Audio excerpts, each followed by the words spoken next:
Selamat malam, selamat datang kembali di podcast Jumat Malam. Malam di Parangkusumo bukanlah malam biasa. Ombak laut selatan bergemuruh seperti ribuan suara yang beradu. Angin asin menerpa wajah, membawa aroma laut yang bercampur dengan bau tanah basah dari gumuk pasir. Di tengah suasana itu, ada sebuah tempat sunyi yang dijaga rapat, Jepuri Parangkusumo. Sebuah bangunan sederhana berpagar batu, menyimpan dua batu hitam yang disebut Sela Gilang. Batu inilah yang diyakini sebagai saksi perjanjian paling terkenal dalam sejarah Jawa, perjanjian antara Panembahan Senopati, pendiri kerajaan Mataram Islam, dengan Nyi Roro Kidul, penguasa gaib Laut Selatan. Bagi banyak orang, Jepuri hanyalah situs budaya, titik ziarah yang ramai saat upacara keraton. Tetapi bagi mereka yang datang pada malam hari, tempat ini menyimpan aura berbeda. Sunyi yang terasa pekat, cahaya lampu minyak yang temaram, dan bisikan angin yang seolah membawa suara-suara dari dunia lain. Konon, bila berdiam cukup lama di sekitar batu, seseorang bisa mendengar gamelan gaib yang berasal dari istana bawah laut Ratu Kidul. Disinilah, menurut Babat, Senopati bertemu dengan sosok gaib yang memberinya janji perlindungan. Sebuah ikatan yang disebut-sebut bukan hanya hubungan spiritual, melainkan juga hubungan asmara. Dua batu di Jepuri diyakini melambangkan pertemuan itu, batu utara untuk Senopati, batu selatan untuk Ratu Kidul. Dari sinilah lahir simbol kosmologi Jawa yang mengikat antara keraton di darat, gunung di utara, dan laut di selatan. Namun, perjanjian ini tidak pernah dianggap sekadar legenda manis. Ia juga syarat nuansa horor, karena setiap janji dengan dunia gaib selalu ada harga yang harus dibayar, dan harga itu bisa berupa jiwa. Di antara pasir hitam Parangkusumo, berdirilah sebuah bangunan kecil berpagar batu. Masyarakat menyebutnya Jepuri Parangkusumo, sebuah situs yang telah ditetapkan sebagai cagar budaya. Dari luar, tempat ini tampak sederhana, namun di dalamnya tersimpan dua batu hitam yang disebut Sela Gilang. Batu inilah yang sejak berabad-abad lalu diyakini menjadi saksi peristiwa gaib, pertemuan antara manusia dengan penguasa laut. Kisahnya bermula pada akhir abad ke-16, ketika seorang bangsawan muda bernama Sutawijaya, kelak bergelar Panembahan Senopati, berambisi mendirikan kerajaan besar di tanah Jawa. Ia adalah anak angkat Ki Ageng Pemanahan, murid dari Sultan Pajang, dan berhasil menguasai Mataram setelah melalui pertarungan politik yang panjang. Namun untuk menjadi raja yang sejati, Senopati tahu ia membutuhkan lebih dari sekadar kekuatan militer. Ia butuh legitimasi spiritual, sesuatu yang mampu membuat rakyat Jawa percaya bahwa kekuasaannya direstui jagat raya. Dalam kosmologi Jawa, raja bukan hanya penguasa dunia fana. Ia harus berada di tengah harmoni antara Gunung Merapi di utara, keraton di tengah, dan Laut Selatan di selatan.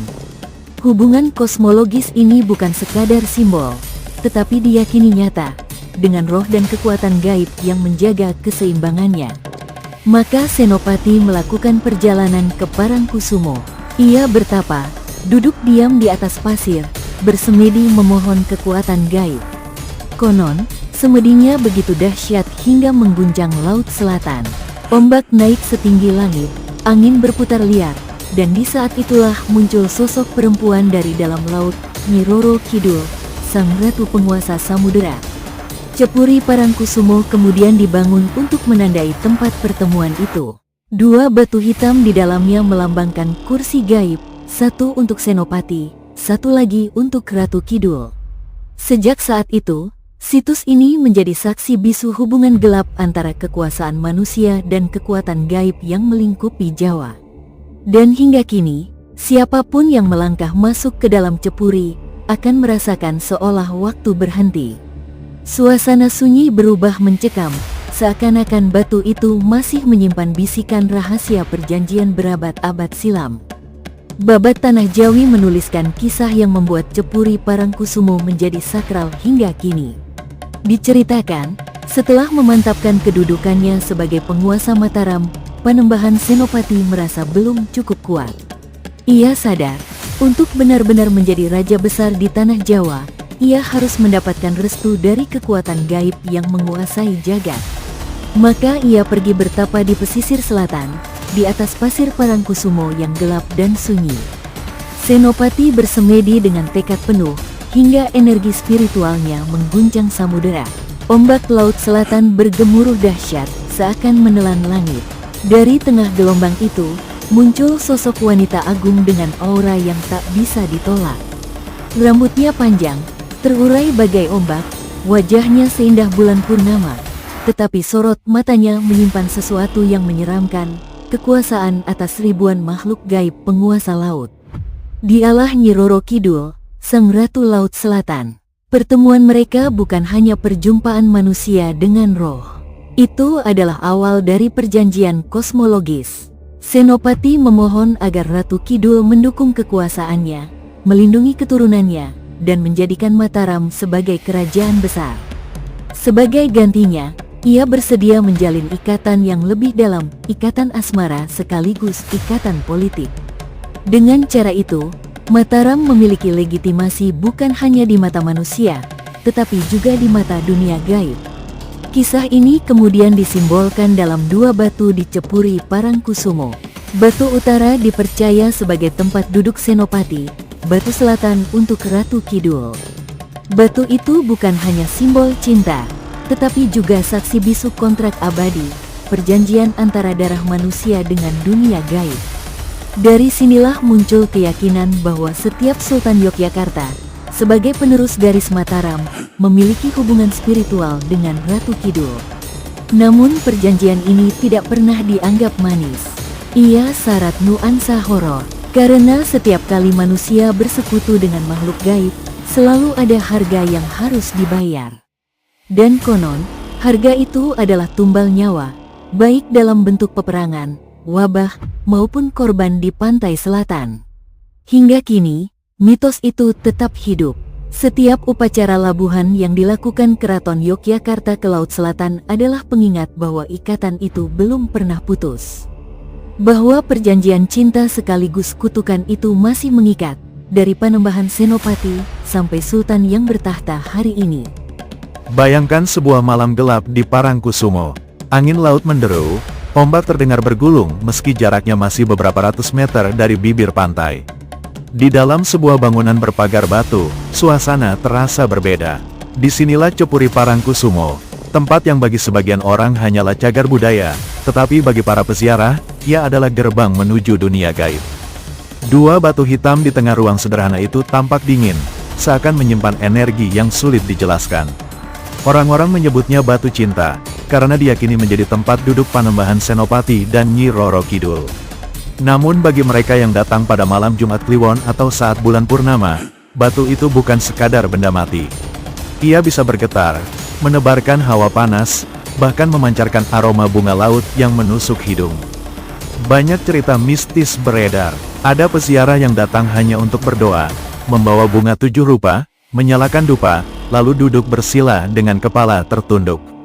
Mereka berharap mendapat petunjuk, wangsit, atau sekadar keberkahan. Namun tidak sedikit pula yang melakukan tirakat semalam suntuk, menahan lapar dan haus, berdiam di depan batu sambil mengucapkan doa-doa lirih. Konon, bagi yang benar-benar tulus, Ratu Kidul bisa menampakkan wujudnya, entah dalam mimpi atau dalam bayangan samar di sudut mata. Para juru kunci sering menceritakan kejadian aneh yang mereka saksikan.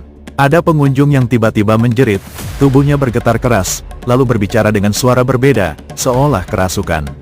Ada pula yang menangis terseduh-seduh, mengaku didatangi perempuan berbusana hijau. Bahkan ada yang bersumpah mendengar suara gamelan gaib, suara sitar dan gong yang samar, datang dari arah laut, semakin lama semakin dekat, lalu hilang seakan ditelan bumi. Namun puncak horor dan sakralitas di Cepuri adalah upacara labuhan yang dilakukan oleh Keraton Yogyakarta. Setiap tahun, tepat pada 30 Rejeb kalender Jawa, rombongan abdi dalam membawa sesaji khusus. Di dalamnya terdapat pakaian bekas sultan, potongan rambut, potongan kuku, kain, makanan, bunga, hingga dupa. Semua itu diarak dari keraton menuju Parangkusumo, lalu didoakan di dalam Cepuri, sebelum akhirnya dilarungkan ke Laut Selatan. Bagi masyarakat Jawa, Labuhan bukan hanya ritual simbolik. Ia adalah bentuk nyata perjanjian yang dulu dibuat Panembahan Senopati. Dengan melarungkan sesaji, Sultan Yogyakarta memperbarui ikatan spiritual dengan Nyi Roro Kidul, memohon agar kerajaan dan rakyat tetap dalam lindungan. Namun, dari sudut pandang horor, labuhan adalah upacara memberi makan dunia gaib, memastikan bahwa janji abadi dengan penguasa laut terus terpelihara. Atmosfer saat labuhan berlangsung sungguh mencekam. Ribuan orang memadati pantai, sementara di Cepuri sendiri, abdi dalam menyalakan dupa dan membaca doa. Bau harum bercampur dengan aroma anyir laut. Sesekali angin berhembus kencang, membuat api lilin bergoyang liar. Mereka yang peka mengaku melihat sosok-sosok samar berjalan di sekitar pagar batu, wanita bergaun panjang, pocong putih, hingga bayangan besar yang menunduk di pojok ruangan. Setelah doa selesai, sesaji dibawa ke pantai. Ombak besar sudah menunggu, seolah tahu ada persembahan yang akan datang. Saat sesaji dilemparkan ke laut, suasana berubah hening. Beberapa orang bersumpah melihat ombak tiba-tiba membentuk pusaran, lalu sesaji itu lenyap tanpa jejak. Seolah-olah tangan tak kasat mata dari dasar laut menyambut persembahan itu. Di balik semua kisah mistis ini, ada satu keyakinan yang terus dijaga, Cepuri Parangkusumo adalah pintu perjanjian. Setiap doa, setiap tirakat, setiap ritual yang dilakukan di sana, hanyalah gema dari janji yang dibuat berabad-abad lalu, janji antara Panembahan Senopati dan Ratu Kidul. Janji yang penuh cinta, tetapi juga penuh darah, karena setiap perjanjian dengan dunia gaib pasti menuntut tumbal. Maka jangan heran, bila sampai hari ini, Cepuri Parangkusumo masih dianggap tempat yang hidup. Bukan hanya karena sejarah, tetapi karena roh-roh yang masih bersemayam di dalamnya. Dan siapapun yang berani melangkah masuk, harus siap mendengar bisikan dari batu hitam itu. Bisikan yang mungkin tidak semua orang sanggup terima. Di balik kisah mistis Cepuri Parangkusumo, ada sejarah nyata yang tak kalah menegangkan. Panembahan Senopati, atau Sutawijaya, adalah pendiri kerajaan Mataram Islam pada akhir abad ke-16. Ia memulai kekuasaannya setelah berhasil memisahkan diri dari Kesultanan Pajang, kerajaan yang saat itu menguasai sebagian besar tanah Jawa. Namun berdirinya Mataram tidak hanya soal perang dan perebutan tahta, ia juga terkait erat dengan legitimasi spiritual. Dalam tradisi politik Jawa, seorang raja harus mampu menguasai tidak hanya dunia nyata, tetapi juga dunia gaib. Kekuasaan sejati baru sempurna bila seorang pemimpin mampu menyatukan tiga poros kosmologis. Gunung Merapi sebagai simbol kekuatan api dan spiritual di utara, keraton sebagai pusat manusia di tengah, dan Laut Selatan sebagai simbol kekuatan air serta dunia gaib di selatan. Tanpa harmoni ini, kekuasaan dianggap rapuh dan tidak sah. Maka perjanjian Senopati dengan Nyi Roro Kidul bukan sekadar legenda rakyat. Ia adalah bagian dari strategi politik. Dengan mengikat hubungan gaib dengan Ratu Laut Selatan, Senopati menunjukkan bahwa kekuasaannya tidak hanya direstui oleh leluhur, tetapi juga oleh kekuatan supranatural yang menguasai samudera. Dari sinilah lahir keyakinan bahwa setiap Sultan Yogyakarta adalah suami gaib, Ratu Kidul, ikatan yang diwariskan turun-temurun sebagai simbol persatuan kosmos. Fakta sejarah ini terlihat jelas dalam ritual labuhan yang masih berlangsung hingga sekarang. Ketika Sultan Yogyakarta mengirimkan sesaji berupa pakaian, rambut, kuku, dan berbagai ubu rampai ke Laut Selatan, itu adalah bentuk pembaruan perjanjian kosmologis. Ritual ini bersifat publik, disaksikan ribuan orang, tetapi juga menyimpan sisi horor yang tersembunyi, bahwa kerajaan tetap berdiri karena menjaga janji dengan kekuatan gaib. Bagi kalangan spiritual Jawa, labuhan adalah upaya menjaga keseimbangan antara dunia manusia dan dunia halus. Tetapi bagi yang melihat dari sudut gelap, itu adalah bentuk pengorbanan simbolis, pemberian persembahan agar perjanjian tidak putus, agar Laut Selatan tetap memberi restu, dan agar kerajaan tidak ditelan malapetaka. Sejarah mencatat, ketika perjanjian ini tidak dijaga, bencana besar bisa terjadi. Pada masa tertentu, perang, wabah, dan keruntuhan kekuasaan sering dikaitkan dengan renggangnya hubungan kosmologis ini. Horor sejarah dan horor mistis seolah berjalan seiring. Mataram bisa jaya karena dukungan gaib, tetapi juga bisa hancur bila ikatan itu terabaikan. Di balik semua itu, Cepuri Parangkusumo berdiri sebagai pengingat. Ia bukan sekadar situs kuno, melainkan monumen politik dan spiritual yang menegaskan bahwa kekuasaan di Jawa tidak pernah berdiri di atas logika saja. Ia berdiri di atas darah, air laut, dan bisikan gaib yang masih bergetar di antara dua batu hitam. Sejarah mencatat, ketika perjanjian ini tidak dijaga, bencana besar bisa terjadi. Pada masa tertentu, perang, wabah, dan keruntuhan kekuasaan sering dikaitkan dengan renggangnya hubungan kosmologis ini. Horor sejarah dan horor mistis seolah berjalan seiring. Mataram bisa jaya karena dukungan gaib, tetapi juga bisa hancur bila ikatan itu terabaikan. Di balik semua itu, Cepuri Parangkusumo berdiri sebagai pengingat. Ia bukan sekadar situs kuno, melainkan monumen politik dan spiritual yang menegaskan bahwa kekuasaan di Jawa tidak pernah berdiri di atas logika saja. Ia berdiri di atas darah, air laut, dan bisikan gaib yang masih bergetar di antara dua batu hitam. Meski berakar dari babat dan sejarah abad ke-16, aura mistis Cepuri Parangkusumo tidak berhenti di masa lalu. Hingga hari ini, cerita-cerita aneh terus bermunculan dari para peziarah, wisatawan, bahkan warga sekitar. Beberapa pengunjung mengaku melihat sosok perempuan bermahkota berdiri di antara dua batu hitam. Wajahnya pucat, rambut panjang terurai, dan matanya menatap tajam, membuat siapapun yang menatap balik merasa kaku seperti kehilangan tenaga. Ada pula yang mendengar debur ombak di dalam area Cepuri, padahal letaknya masih cukup jauh dari bibir pantai. Suara itu bergema seolah berasal dari dalam batu itu sendiri. Kejadian lain yang sering diceritakan adalah kerasukan. Orang-orang yang masuk tanpa sopan, atau dengan pakaian hijau, warna yang dipercaya identik dengan pasukan Laut Selatan, tiba-tiba jatuh pingsan, lalu berbicara dengan suara berbeda.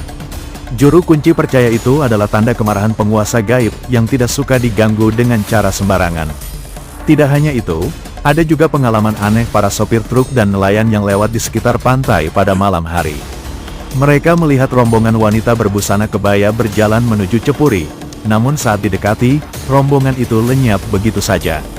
Sebagian yakin itu adalah para pengikut Ratu Kidul yang sedang menuju tempat perjanjian abadi. Kisah-kisah modern ini menjadi bukti bahwa Cepuri Parangkusumo bukan sekadar situs kuno yang membeku dalam sejarah. Ia tetap hidup, tetap bernafas, dan tetap menghadirkan horor bagi siapapun yang berani datang. Sebuah tempat di mana garis tipis antara dunia nyata dan dunia gaib masih terbuka lebar.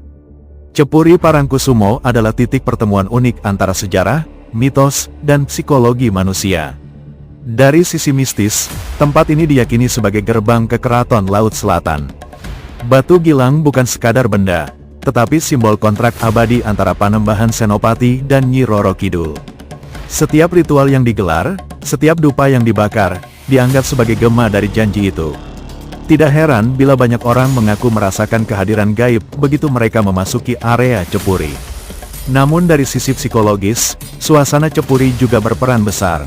Bayangkan tempat sunyi, hanya diterangi lampu minyak, dengan cerita turun-temurun yang diwariskan berabad-abad. Dalam kondisi demikian, pikiran mudah diliputi sugesti. Bisikan angin bisa terdengar seperti suara gamelan, bayangan pepohonan bisa tampak seperti sosok gaib. Faktor inilah yang membuat pengalaman di Cepuri terasa begitu nyata, meski bagi sebagian orang mungkin hanyalah ilusi. Justru disinilah letak horor sesungguhnya. Cepuri Parangkusumo berdiri di batas tipis antara keyakinan dan logika. Ia mengajarkan bahwa sejarah tak hanya dicatat dengan tinta, tetapi juga dengan rasa takut, cinta, dan bisikan gaib yang masih menghantui hingga kini. Malam semakin larut di Parangkusumo. Angin laut bertiup lebih kencang, membawa bau amis yang menusuk. Ombak menghantam karang dengan suara berat, seakan memanggil dari kegelapan. Di dalam Cepuri, dua batu hitam berdiri diam, namun aura di sekelilingnya terasa hidup. Seakan-akan, siapapun yang menatapnya terlalu lama akan mendengar bisikan halus, bisikan janji yang pernah diucapkan ratusan tahun silam. Bayangkan kalian berdiri di sana, seorang diri, ditemani cahaya lilin yang redup. Sunyi menusuk, lalu tiba-tiba terasa ada kehadiran lain di sampingmu. Wangi bunga laut tercium samar, disusul hembusan angin dingin dari arah selatan. Saat menoleh, samar terlihat sosok perempuan berjubah hijau, rambut panjang terurai, matanya menatap dalam, seolah menembus jiwa. Apakah ia benar-benar ada, atau hanya gema dari perjanjian gaib yang masih terikat hingga kini? Cepuri Parangkusumo bukan sekadar situs sejarah. Ia adalah pengingat bahwa kekuasaan manusia pernah disatukan dengan kekuatan gaib. Bahwa cinta bisa menjadi jalan menuju tahta, tapi juga jalan menuju kutukan abadi. Dan sampai malam ini, di antara pasir hitam Parangkusumo, janji itu masih hidup, menunggu siapapun yang berani mendengarnya.